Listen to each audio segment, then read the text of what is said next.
Selamat hari Selasa teman-teman. Kita bersyukur kita boleh bertemu kembali di dalam PA Online GKA Immanuel Malang. Kita akan bersama-sama hari ini meneruskan PA kita. Kita akan bersama-sama membaca firman Tuhan dari Kisah Para Rasul pasal yang pertama ayat yang ke-9 sampai ayat yang ke-12. Ya, mari kita membacanya bersama-sama. Saya akan bacakan untuk saudara-saudara sekalian. Sesudah ia mengatakan demikian, terangkatlah ia disaksikan oleh mereka, dan awan menutupnya dari pandangan mereka. Ketika mereka sedang menatap ke langit waktu ia naik itu, tiba-tiba berdirilah dua orang yang berpakaian putih dekat mereka, dan berkata kepada mereka, "Hai orang-orang Galilea, mengapakah kamu berdiri melihat ke langit? Yesus ini yang terangkat ke sorga meninggalkan kamu, akan datang kembali dengan cara yang sama, seperti kamu melihat dia naik ke sorga." Maka kembalilah rasul-rasul itu ke Yerusalem dari bukit yang disebut Bukit Zaitun, yang hanya seperjalanan sabat jauhnya dari Yerusalem. Berbahagia kita yang baca firman Tuhan, merenungkannya, menyimpan dalam hati kita, dan hidup menurut tuntunan kebenarannya. Mari kita berdoa sebelum kita merenungkan firman Tuhan ini bersama-sama. Bapa yang di surga, terima kasih kami boleh bersama-sama kembali belajar firman-Mu. Tuntunlah kami ya Roh Kudus, supaya ketika kami membaca firman ini, kami boleh dibuat mengerti apa yang waktu itu terjadi, kami boleh menarik kebenaran daripadanya, dan kami boleh dituntun untuk hidup di dalam kebenaran itu pada masa sekarang ini. Tuhan, tuntunlah kami, tolonglah supaya lebih banyak daripada yang bisa kami bicarakan. Tuhanlah yang berkata-kata dalam setiap saudara-saudara yang mendengar dan perhatikan firman Tuhan. Tuhanlah yang menuntun kami semua di jalan yang benar. Terima kasih Tuhan. Di dalam Yesus Juru Selamat kami yang hidup, kami berdoa dan mengucap syukur. Amin. Nah, saudara-saudara, pada waktu lalu kita sudah membaca dari firman Tuhan bahwa Tuhan mengumpulkan murid-muridnya di Yerusalem, ya. Dan kemudian dia menyampaikan pesan amanat agung versi Injil Lukas, yaitu supaya mereka menjadi saksinya di Yerusalem, di Yudea, Samaria, sampai ke ujung bumi. Tetapi dia mengatakan, engkau akan menjadi saksiku setelah Roh Kudus itu turun ke atas kamu, dan kamu akan menerima kuasa untuk menjadi saksi itu. Nah, saudara-saudara, setelah pesan itu, firman Tuhan mengatakan bahwa terangkatlah dia ke sorga. Ya, dikatakan di ayat 9, ia terangkat disaksikan oleh mereka, dan kemudian awan itu menutup mereka. Ini memberitahukan kepada kita beberapa hal, ya. Yang pertama, ketika Tuhan meninggalkan kita untuk ke sorga itu dikatakan dia terangkat naik ke sorga, ya. Ini sesuai dengan konsep orang Yahudi bahwa sorga itu di atas, ya. Bumi itu di bawah. Sehingga ketika Tuhan kembali ke sorga, dia naik ke atas, begitu ya. Dan itu saya kira sama dengan banyak agama-agama lain yang menganggap bahwa sorga itu di atas, bumi itu di bawah, lalu yang di bawah bumi itu neraka, ya. Neraka itu turun ke neraka, begitu kan, ya. Nah, ini adalah gambaran yang selalu kita bisa dapatkan di dalam banyak ajaran-ajaran di mana-mana, ya. Nah, bahwa ketika Tuhan naik ke surga itu, firman Tuhan mengatakan disaksikan oleh mereka.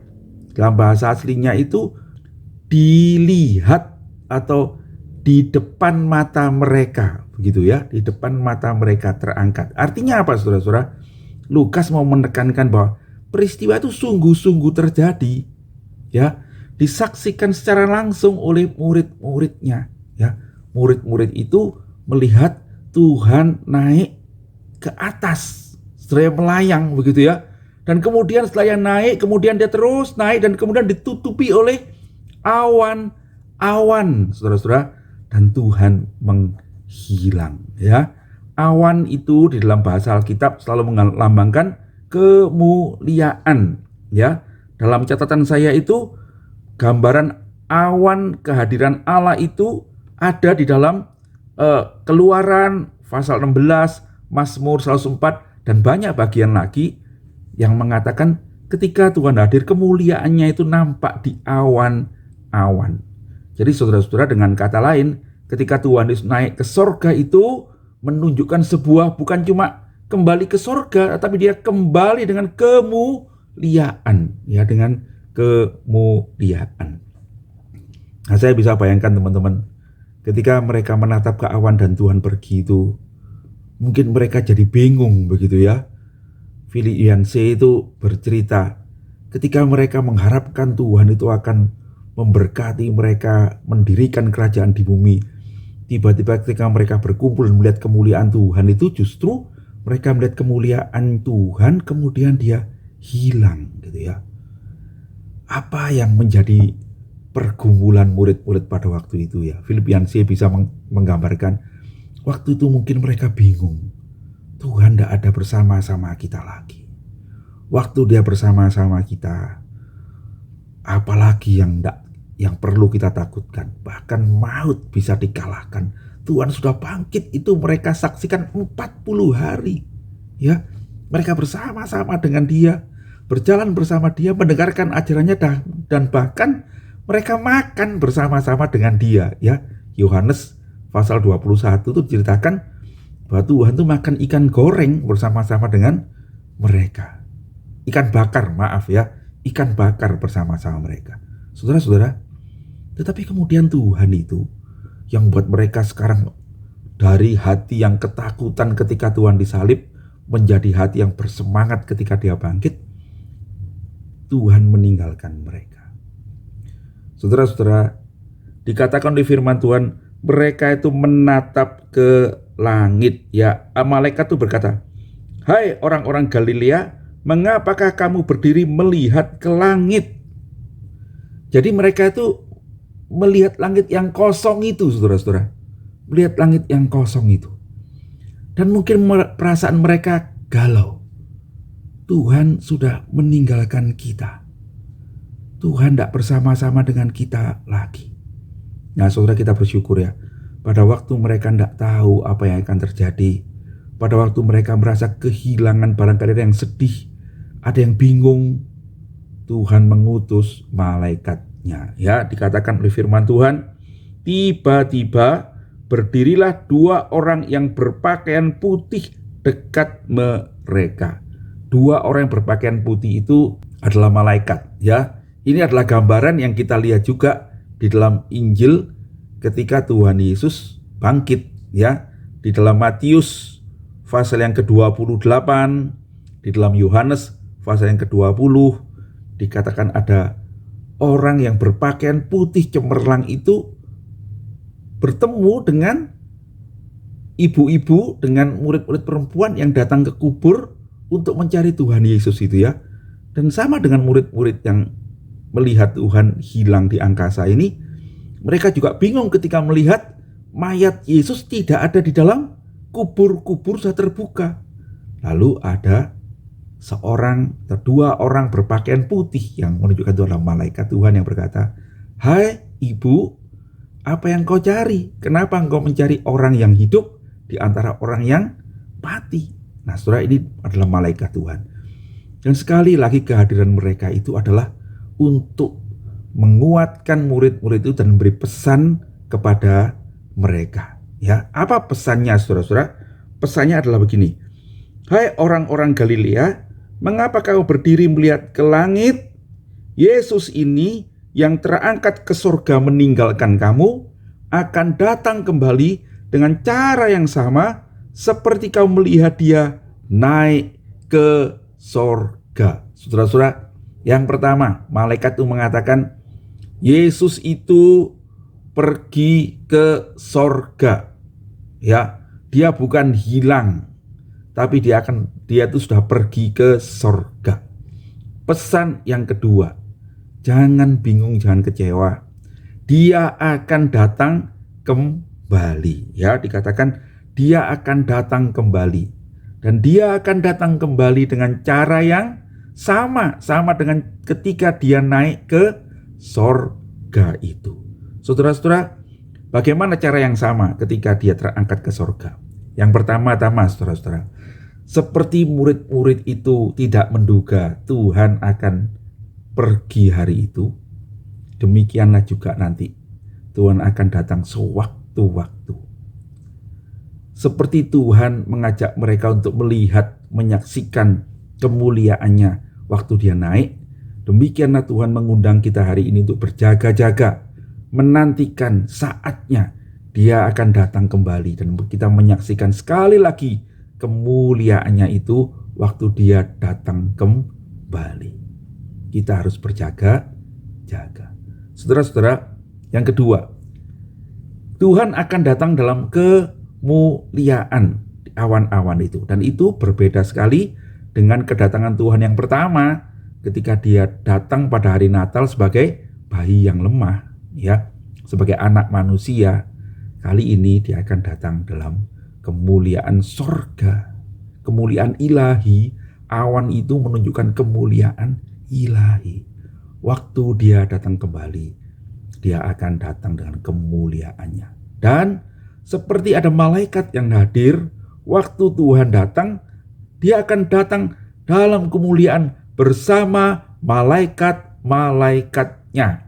Ya, kalau kita membaca dalam Matius 25 itu, dalam penghakiman terakhir dikatakan anak manusia itu akan datang kembali dalam kemuliaannya diiringi oleh malaikat-malaikatnya. Ya, dia akan datang sebagai penguasa alam semesta, penguasa jiwa juga, ya. Dia berkuat atas hidup manusia, dia mengalahkan maut. Saudara-saudara, dia datang bukan lagi sebagai manusia, tapi dia akan datang sebagai Allah itu sendiri. Dia datang untuk menjadi hakim atas manusia. Dia datang yang pertama sebagai juru selamat, tetapi ketika datang kedua kali, dia akan menghakimi orang yang hidup dan yang mati, yang kita sering ucapkan di dalam pengakuan iman rasuli itu. Nah, saudara-saudara sekalian, pesannya apa malaikat itu pada murid-murid itu? Hai orang-orang Galilea, jangan bingung lihat ke atas. Ya, dia akan datang kembali. Dan seperti Tuhan Yesus pesankan pada mereka, mereka ingat bagaimana mereka mesti menantikan kedatangan Tuhan, yaitu dengan berjaga-jaga. Firman Tuhan mengatakan, setelah itu, maka kembalilah rasul-rasul itu ke Yerusalem, dari bukit yang disebut Bukit Zaitun, yang hanya jaraknya seperjalanan sabat saja jauhnya dari Yerusalem. Mereka kemudian kembali ke Yerusalem, dan seperti Tuhan Yesus, mereka menanti-nantikan Tuhan. Saudara-saudara, kita tahu dari ayat 12 itu, Tuhan Yesus itu naik ke surga di sebuah bukit yang disebut Bukit Zaitun. Barangkali ini juga menjadi pikiran kita, ya, menjadi perkiraan kita, apakah Tuhan akan datang kembali juga di bukit yang sama itu, karena disitulah dia naik ke surga. Kalau itu terjadi, saudara-saudara, kita jadi tahu bahwa itu adalah di Yerusalem, ya, karena seperjalanan sabat jauhnya itu adalah kurang dari 1-2 kilometer, ya. Dari apa yang saya baca itu, orang Yahudi boleh jalan pada hari Sabat, tidak dianggap bekerja itu kalau dia jalan hanya sejauh 3/4 mil, sekitar 1,2 kilometer begitu, ya. Nah, saudara-saudara, tujuannya adalah supaya mereka masih bisa untuk waktu mereka di perkemahan, ya, mereka masih bisa membuang hajat di luar perkemahan, dan mereka masih bisa melakukan aktivitas saling mengunjungi itu pada hari Sabat. Tetapi mereka tidak boleh berjalan lebih daripada itu, karena kalau mereka berjalan lebih dari 1,2 kilo itu mereka sudah dianggap bekerja, ya, dan itu dianggap mereka melanggar hukum hari Sabat, ya, yang kudus karena hari Sabat. Mereka tidak boleh bekerja itu, ya. Jadi itu artinya Bukit Zaitun itu di dekat Yerusalem, ya. Mungkin Yerusalem itu sendiri. Nah, saudara-saudara, kalau sekarang ini kita melihat konflik-konflik dunia itu memang banyak berpusat di kota ini, ya. Menarik, ya, ribuan tahun. Tapi Yerusalem itu menjadi pusat dunia. Dan satu hari, saudara, nampaknya Tuhan akan datang kembali di Yerusalem, di Bukit Zaitun itu. Ya, kita tidak tahu persisnya, saudara-saudara, ya. Tetapi yang perlu kita perhatikan adalah mari kita menantikan Tuhan, ya. Bagaimana kita menantikan Tuhan? Pertama-tama, saudara-saudara, mari kita menantikannya dengan tabah, ya, dengan sukacita, dengan penuh harapan, ya. Karena pada saat itulah sesungguhnya kita semua akan mendapatkan upah kita yang kekal itu, ya. Itulah saatnya kita semua akan bersama-sama dengan Tuhan, bertemu dengan orang-orang percaya yang lain, bersama-sama dengan Dia, kata Tuhan, memerintah di dalam Yerusalem yang baru itu. Saudara-saudara, katanya waktu nanti kita masuk surga itu, kita bukan nganggur-ngangguran di surga, ya, tetapi ada memerintah bersama-sama dengan Dia di Yerusalem yang baru. Ada yang dipercayakan Tuhan kepada kita untuk kita lakukan bagi juru selamat kita itu.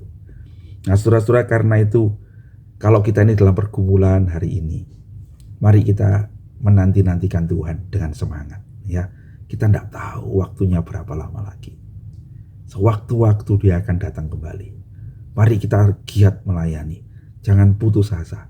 Apapun yang kita terima hari ini, ucapkanlah syukur. Kalau kita mengalami kesusahan, penderitaan, tidak usah ragu-ragu. Tetaplah memandang Tuhan. Sewaktu-waktu Dia datang kembali. Mari kita tabah menjalani hidup ini, ya. Dan mari kita menjadi saksinya, ya, memuliakan Tuhan di dalam hidup ini. Nah, saudara-saudara, mari kita melakukannya itu dengan saling bergandengan tangan, ya. Dikatakan di ayat 12 itu Rasul itu kembali ke Yerusalem dan dia menantikan Tuhan di sana. Minggu depan, ya, saya akan bahas bagaimana mereka itu menantikan Tuhan dengan berdoa, ya. Dengan berdoa, hari-hari itu mereka berdoa. Saya akan bahasnya minggu depan karena saya ingin membahasnya agak panjang. Tetapi hari ini saya mau mengatakan, mari kita menantikan Tuhan dengan hati yang tabah menghadapi pergumulan, dengan hati yang selalu ingat Tuhan akan datang sewaktu-waktu. Waktu kita tidak banyak, karena itu mari kita mengerjakan apa yang terbaik. Jangan berbuat dosa, jangan hidup untuk menyenangkan diri sendiri, tapi berjuanglah untuk hidup menyenangkan hati Tuhan. Dan ingatlah, sewaktu-waktu Tuhan datang, kiranya kita sungguh boleh melihat kemuliaan Tuhan itu, ya. Dan jangan kita menjadi kecewa. Dan yang terakhir, nanti kita akan belajar, mari kita melakukannya dengan berdoa, dan berdoa bersama-sama, ya, di dalam persekutuan doa dengan orang-orang percaya. Mari kita mengharapkan Tuhan datang kembali, saudara-saudara. Dan Dia akan datang untuk membawa keselamatan bagi kita dan mahkota bagi orang-orang yang setia mengikut Dia, ya. Kiranya Tuhan Yesus memberkati dan menuntun kita semua apapun yang saudara hadapi hari ini. Mari kita berharap pada pertolongannya. Tuhan tidak pernah meninggalkan kita sendiri. Roh Kudus dikaruniakan pada kita, menuntun kita sampai kepada hidup yang kekal itu. Mari kita berdoa. Bapa yang di surga, terima kasih hari ini kami boleh bersama-sama belajar mengenal bagaimana Engkau naik ke surga. Tuhan, kami tidak bersama-sama dengan Engkau lagi, tapi kami tahu satu hal, sesungguhnya Engkau tidak pernah meninggalkan kami. Malaikat itu memberitahu murid-murid bahwa Tuhan akan datang kembali. Kiranya itu juga memberitahukan kepada kami kebenaran itu. Kalau Tuhan saat ini belum datang, biarlah kami menyadari itulah waktu Tuhan, supaya kalau kami masih berdosa, kami segera bertobat. Dan kalau sewaktu-waktu Tuhan datang, kiranya kami didapati sedang memuliakan nama-Mu. Berilah ketabahan kami menjalani hidup ini, berilah kami hati yang selalu mengharapkan kedatangan Tuhan, dan kiranya pengharapan itu menuntun kami untuk hidup benar, memuliakan nama-Mu, menjauhi dosa, dan berjalan dalam tuntunan Roh-Mu, sampai kami semua pulang ke rumah yang kekal. Terima kasih Tuhan, berkati semua kami, di dalam Yesus Juru Selamat kami yang hidup, kami berdoa dan mengucap syukur. Amin. Demikian PA kita hari ini saudara-saudara.